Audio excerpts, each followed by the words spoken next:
a beautiful day to feel beautiful because you are a beautiful human being. Do not forget that. Hi, welcome to Talks Beauty with me, Sailor Money. And me, Shahnaz. Oh my God, girl, you look so beautiful today. You too, girl. Do you I like your my hair. space bun? Yes. Yeah, I feel super alien or whatever. Sailor-ish. Ooh. Sailor Money. Ya bisa sih. Kalau misalnya Sailor beneran enggak sih? Kayak Popeye enggak kayak gini sih rambutnya. No, Ya. kan si Sailor Moon Usagi Tsukino. Maaf Oh Kuta. my God. Iya betul juga. Kalau bahasa Indonesia gue bahasa Jepangnya deh. Karena gitu gue ya? J-pop. G. Gomenne sugano anakute. Anywho. Mat. Hey. Hai. Kalau gue lihat kan lo tuh orang yang selalu happy gitu ya, Mat ya. Terus lo kayak always energized gitu. Padahal pastinya di balik keceriaan lo, pasti lo pernah ngalamin hal yang bikin lo sedih dan maksudnya lo ada di low point of your life nggak sih? Gue bisa bilang the low points of my life. Maksudnya kayak gue merasa nggak happy tuh more often than you might think. Oh ya? Padahal lo kayak happy terus sih kalau gue melihatnya. Yeah, because that's what I choose to show. Karena kan dunia ini hanyalah panggung yang luas. Dunia ini. Sandiwara. Harus sandiwara. Aku nih Kardila. Oke. Oke. Tapi gue pengen tahu deh, Mat, lo tuh kalau sedih, maksudnya lo tuh gimana gitu? Momen apa yang bikin lo bener-bener kayak crushed gitu? Satu PMS. Kita udah ngobrolin itu. Itu sangat-sangat real. PMS. Tapi kalau misalnya ngomongin tentang kayak bener-bener lowest of the low of my life, itu kayaknya pas gue got out of my last relationship, pas gue putus. Karena bukan karena kayak oh my God, gue putus, bukan, cuman kayak the heartbreak that I felt from losing my self confidence, losing a sense of self, kayak gue nggak tahu gue siapa, terus kok gue nggak pede gitu loh, terus kok kesannya kayak I'm not worthy of like a good and positive relationship, be it dengan teman-teman, mau dengan kayak hubungan asmara, tapi that was really low, dimana I think untuk kayak 3 bulan gue ngerasa kayak gila, gue amburadul banget gitu. Itu susah banget gue untuk senyum aja tuh gue susah. Oh ya?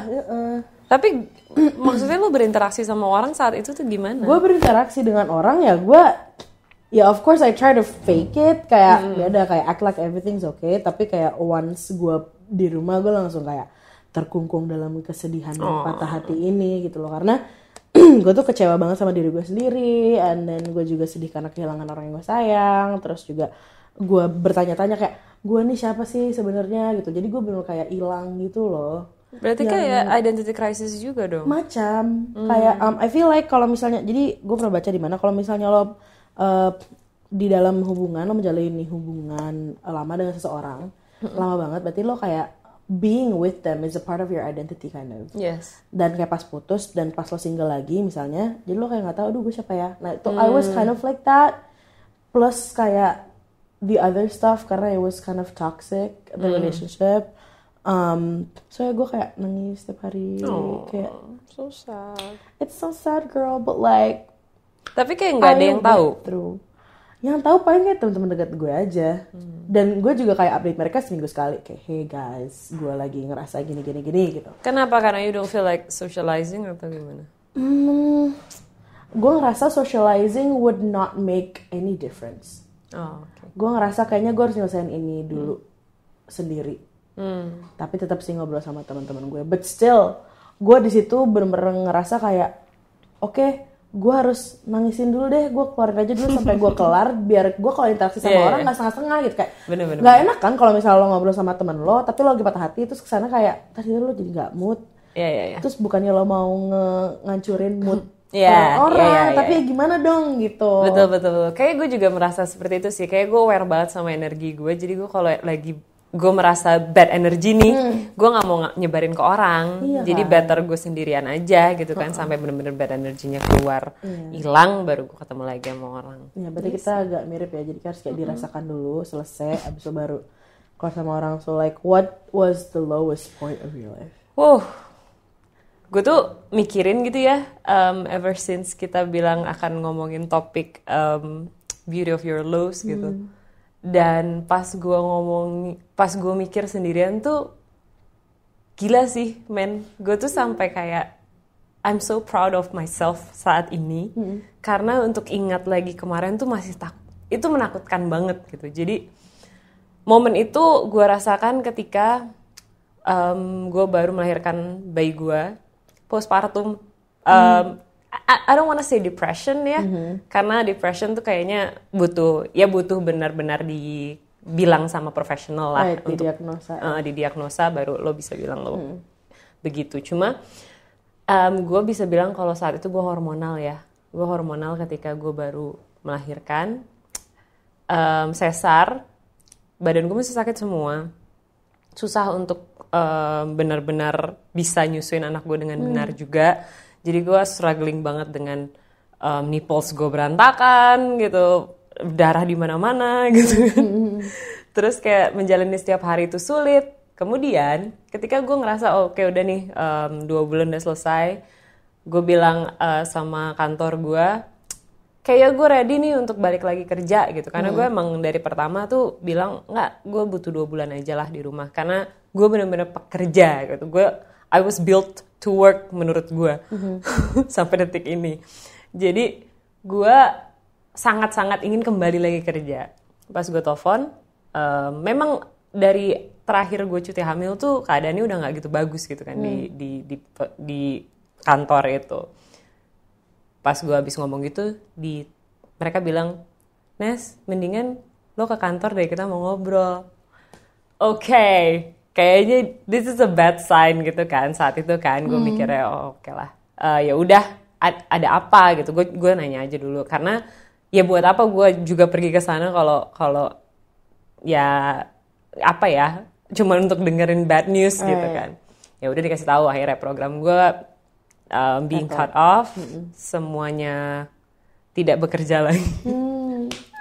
Jadi ya sudah gitu, disudahi saja. Jadi lowest point di hidup gue yang gue kira dulu gue pernah ngelewatin gitu ya, gue naik turun ojek lah, nyari berita ini itu, ternyata it was not the lowest point. Lowest point itu adalah kemarin nih, begitu abis selesai melahirkan dan kemudian gue kehilangan pekerjaan.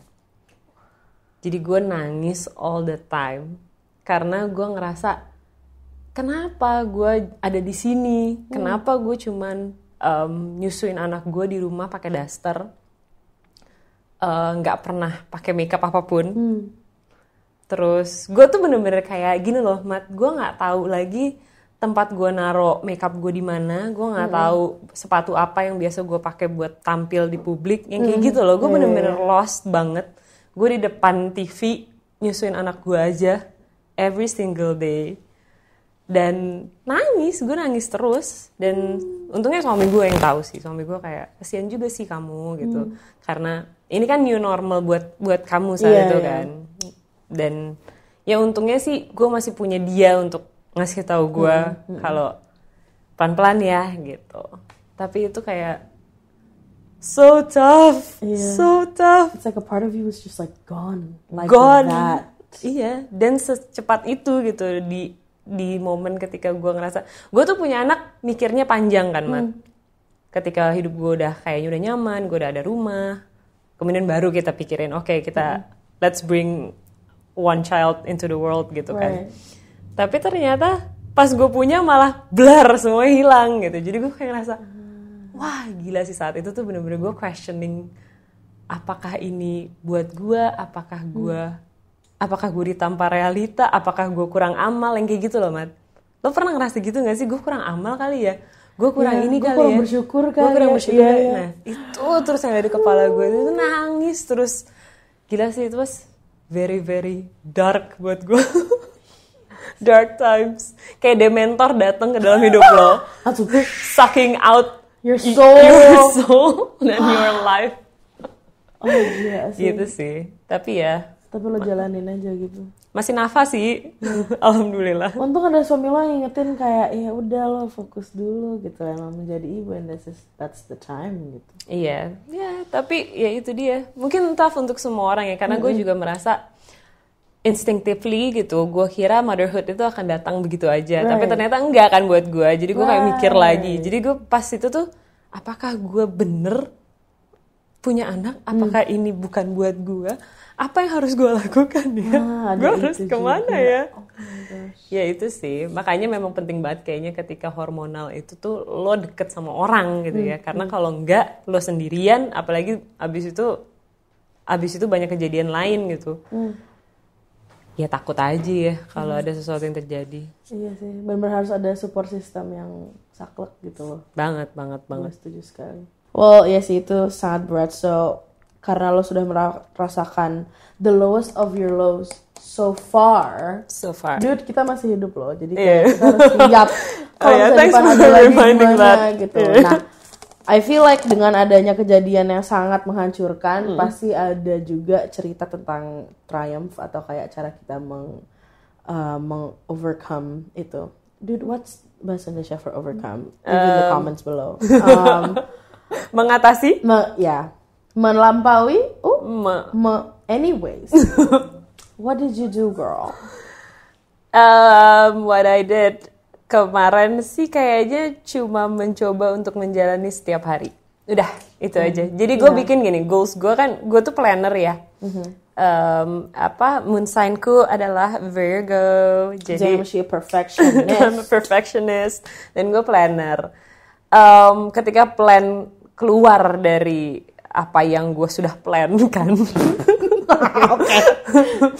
Jadi yang gue lakukan adalah gue bikin small plans. Gue bikin plan untuk hari ini. Gue bikin bener-bener hari ini gue survive dulu. Besok terserah. Hari ini aja deh dulu gitu. Gue hari ini mau ngapain sih?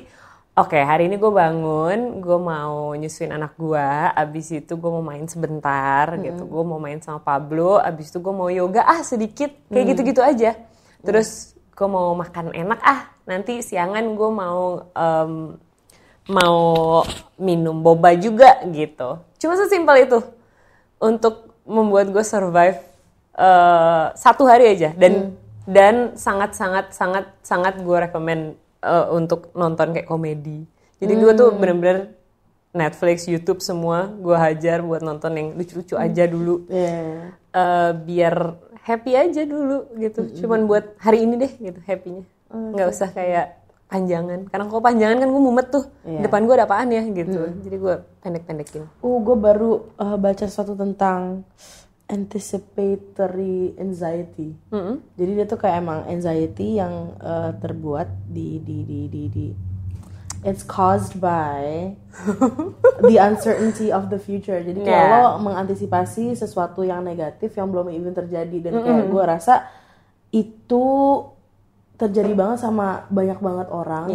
Dan when you're on the lowest part of yourself or your life, lo pasti kayak selalu kayak khawatir besok bakal lebih buruk lagi.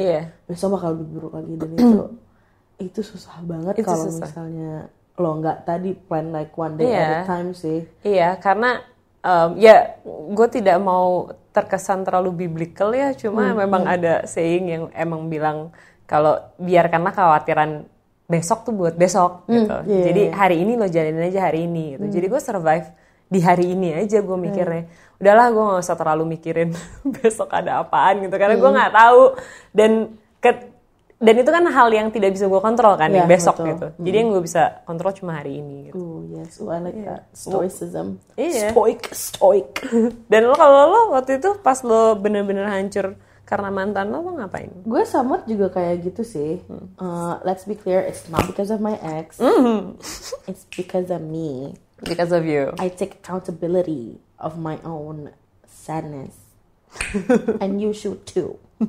But pas gue lagi down banget tuh gue mencoba untuk tadi gue bilang kayak bener-bener kayak udah lo kelarin aja dulu semuanya sampai kelar and then do something really nice for the day.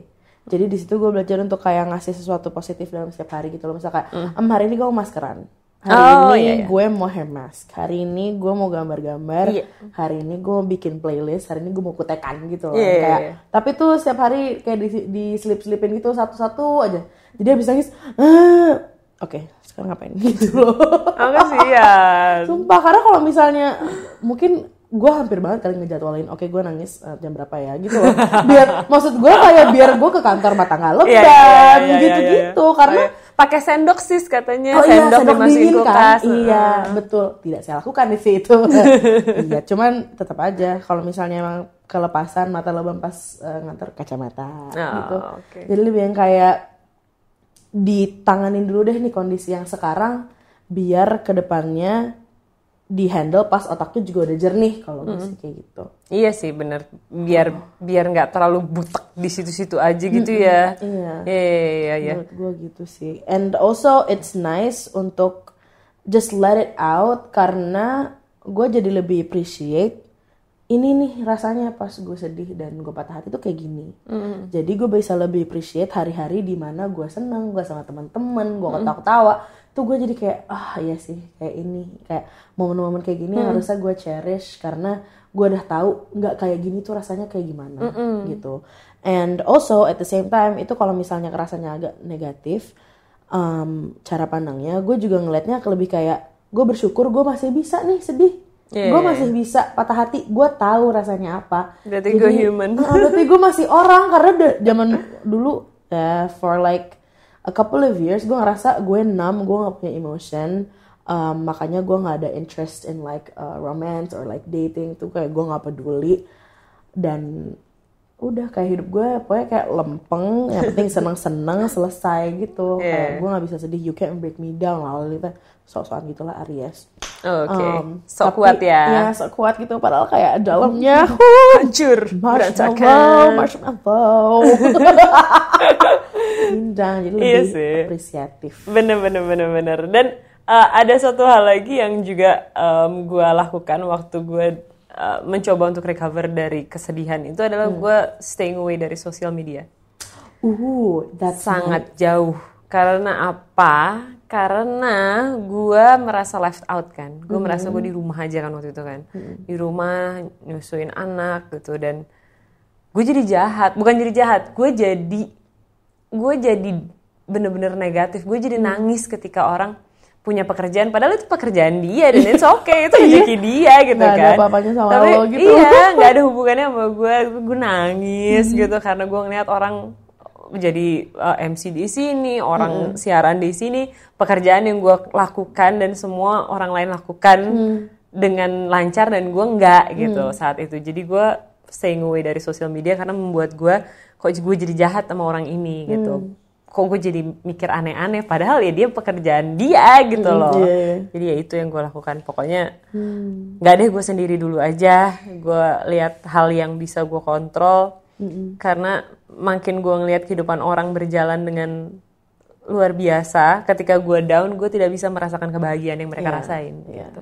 Gue ngerti banget sih, karena kayak sosial media itu lebih kayak orang pasti menunjukkan ya masa-masa happy-nya, dia. Jadi kenapa lo harus nge-compare your lows to their highs? Yes. Ya, itu kayak it's not the same comparison gitu sih. Dan ya itu gue nggak mau impactnya lebih jauh dari itu ya kan. Nanti gue jadi sebel sama orangnya atau gimana. Padahal nggak ada sangkut pautnya. Cuman memang itu timing yang jelek buat gue. Ya nggak sih? Iya. Gitu sih. Makanya disuruh sama suami gue jangan buka aja deh gitu. Jadi gue ya udah gak buka sama sekali. Gila, gue kalau sama sosial media gue langsung ngeblok. Ngeblok semua orang yang, bukan semua orang sih, satu orang. Yang satu itu orang yang gue tinggalkan itu. Oh ya kalau itu kan berarti memang lo udah menutup aja ya kan, menutup lembaran bersama dia. Itu gue ngerasa gue harus heal by myself without distractions. Jadi kayak udah gue blok gitu. Enak ya tapi rasanya ngeblokin enak orang. Banget kayak I'm powerful. Tapi tuh kalau misalnya itu membuat lo merasa lebih baik, nggak apa-apa tau. Ih, banget. Ya kan? Maksud gue saat emang lo lagi lo bantu aja diri lo dulu Iya, gitu. exactly. Lo bantu diri lo merasakan yang happy dulu gitu. Lo merasakan enak dulu, baru habis itu lo pikirin lah tuh impact-nya ke orang lain. Karena menurut gue itu waktu untuk lo selfish dulu. Lo tend ke kebutuhan diri lo dulu karena emang berantakan kan saat itu kan. Jadi ya udahlah, orang lain nanti dulu gitu. Dan satu hal yang gue sangat-sangat syukuri saat itu sih, ada banyak ternyata teman-teman gue yang reach out gitu, nanya lo gimana kabarnya gitu. Gue udah denger nih Nes tentang hal ini, dan lo saat ini bagaimana gitu dengan karena itu kan susah kan Mat. Pekerjaan gue mengandalkan fisik. Gue masih gemuk abis melahirkan. Which is very normal. Karena memang ya itu baby weight gitu kan. Tapi at the same time gue gak punya pekerjaan, akhirnya gue harus casting lagi kan. Gue harus ke kanan kiri untuk nyari kerjaan. Tapi gue masih bukan diri gue. Jadi every time gue lihat ke kaca, gue sebel.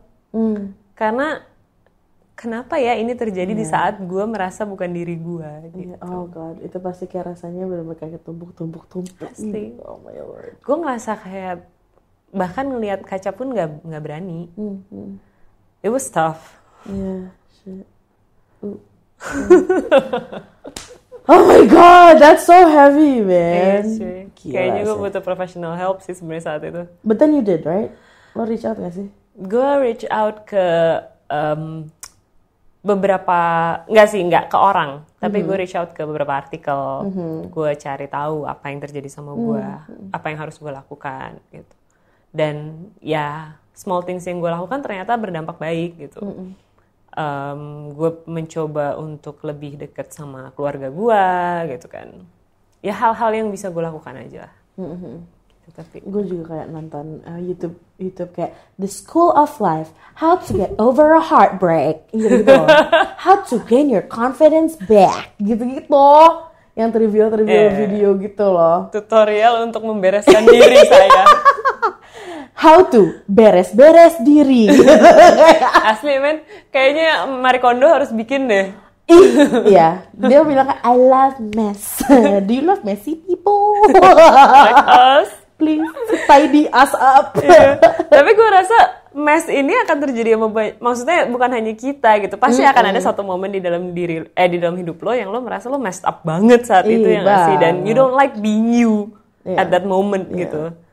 Tapi ya at the end lo harus kembali lagi untuk membereskan diri lo so that you're happy with your life dan apa yang lo jalanin, ya nggak sih? Of course, always. Dan makanya tuh gue selalu bilang, dude, a good support system is very important, karena emang untuk kayak to turn your life around, it's your responsibility to do that. Dan kayak nggak ada orang yang bisa maksa lo untuk melakukan itu. Tapi mempunyai orang-orang yang bisa memotivasi lo dan mendukung lo untuk to do that, to reach that, that's as important menurut gue. Bener sih. So I think it's important to keep your loved ones really close. Very close. Aduh, mestinya gue nangis aja ya soalnya